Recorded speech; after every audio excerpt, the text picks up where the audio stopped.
Assalamualaikum warahmatullahi wabarakatuh. Shalom. Perkenalkan, nama lengkap saya Keti Laura Sitanggang dengan NIM 2508010303. Maksud dari video ini adalah untuk menjelaskan secara singkat mengenai artikel yang telah saya buat. Tema yang saya pilih adalah tema nomor 4, yaitu penegakan hukum dan kebijakan anti korupsi. Adapun judul artikel yang saya buat adalah kebijakan anti korupsi dan tantangan penegakan hukum dalam kasus korupsi yang terjadi di Indonesia. Nah, melalui video ini saya akan memaparkan poin-poin penting dari artikel yang telah saya buat secara ringkas dan jelas. Selamat mendengarkan.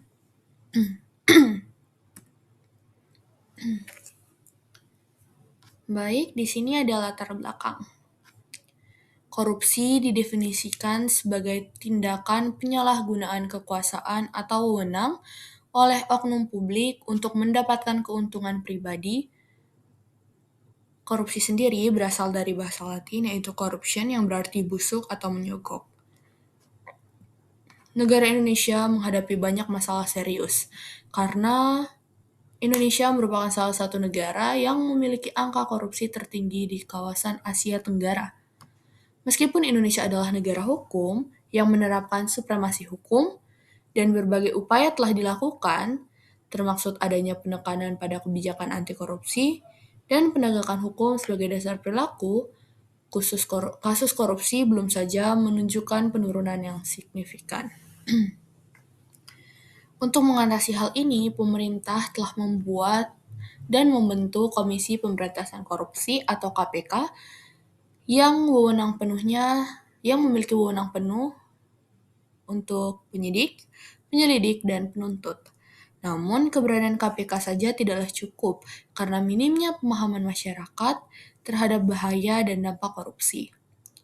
Korupsi menjadi faktor utama penghambat tercapainya cita-cita bangsa, seperti memajukan kesejahteraan umum. Oleh karena itu, kebijakan anti korupsi dan penegakan hukum menjadi sangat penting untuk meningkatkan kesadaran publik, yang diharapkan dapat menekan angka korupsi. Artikel ini bertujuan untuk mengkaji kebijakan anti korupsi dan tantangan penegakan hukum di Indonesia dalam menghadapi kasus-kasus korupsi yang terjadi. Adapun rumusan masalah berdasarkan latar belakang yang telah dijelaskan, maka ditentukan rumusan masalah sebagai berikut.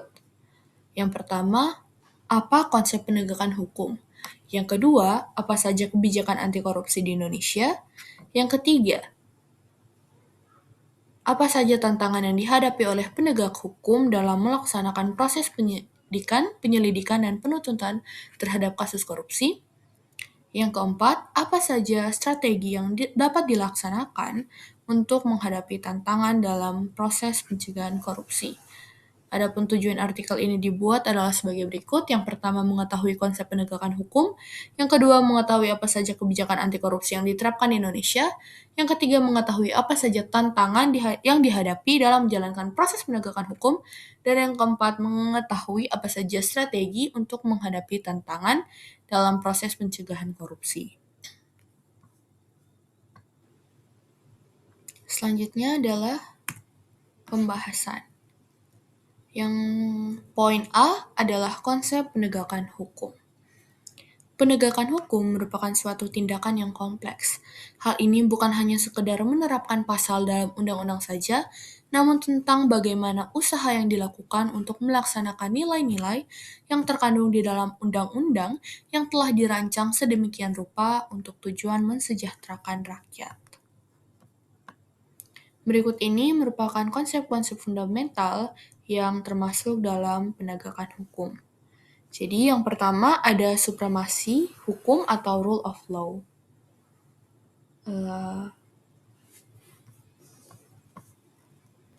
Supremasi hukum atau rule of law ini menegaskan bahwa kekuasaan yang dimiliki pemerintahan bukanlah kekuasaan tetap tanpa batas. Yang kedua, adanya perlindungan terhadap hak-hak dasar atau fundamental rights. Dan yang ketiga, adanya perlindungan hukum dari aparat peradilan terhadap pemerintahan. Proses penegakan hukum tidak boleh dipengaruhi oleh kepentingan pribadi, politik, maupun ekonomi.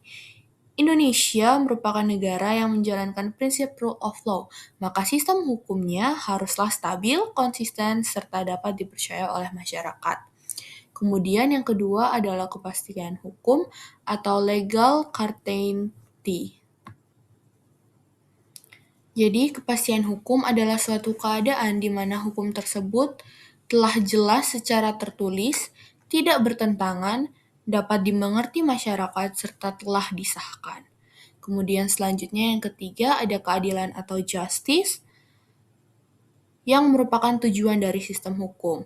Penegakan hukum bukan hanya soal menegakkan tulisan yang ada di dalam peraturan saja, melainkan menegakkan nilai keadilan tersebut kepada semua pihak. Yang keempat ada profesionalisme aparat, dan yang kelima ada persamaan kedudukan di hadapan hukum atau equality before the law. Baik, poin B, kebijakan anti korupsi Indonesia. Adanya kebijakan anti korupsi ini bertujuan untuk memberantas korupsi, membangun tata kelola pemerintahan yang bersih, serta berintegritas. Berikut ini adalah kebijakan-kebijakan anti korupsi. Yang pertama ada pembangunan lembaga anti korupsi, yang kedua ada aturan dasar kebijakan anti korupsi, itu contohnya adalah Undang-Undang Tipikor, kemudian yang ada KPK sebagai lembaga anti korupsi, kemudian selanjutnya ada kebijakan akuntabilitas dan pengawasan, dan yang terakhir ada pemberlakuan kebijakan-kebijakan anti korupsi. Selanjutnya di sini ada tantangan yang dihadapi dalam menjalankan proses penegakan hukum dalam kasus korupsi.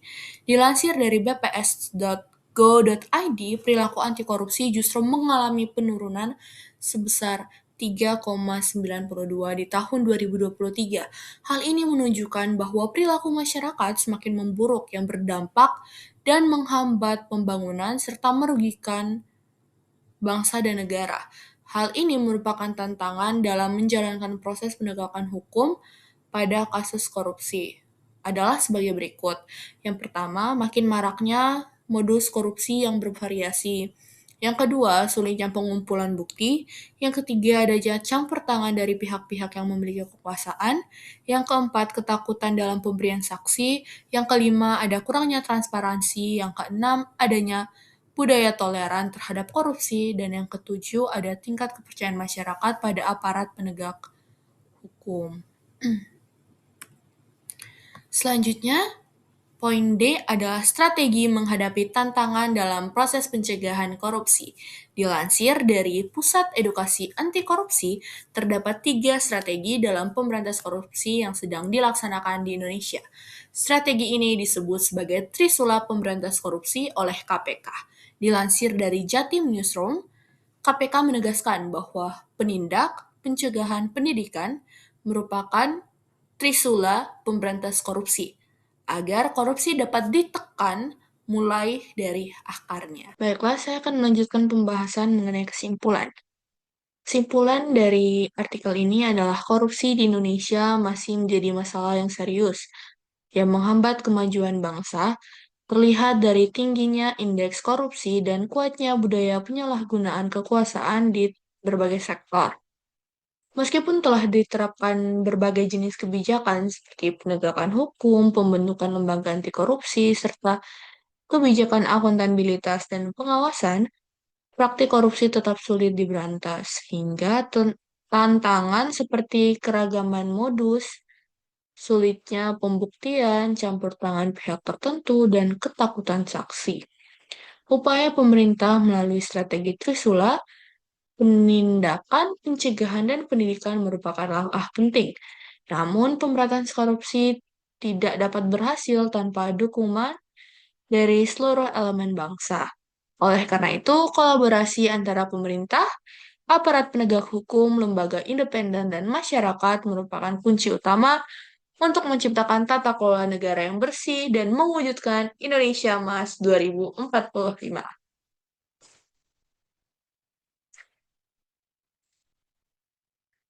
Baik, sekian penjelasan artikel saya. Mohon maaf apabila selama penyampaian ini saya mengalami banyak kekurangan dan kesalahan dalam penyampaian.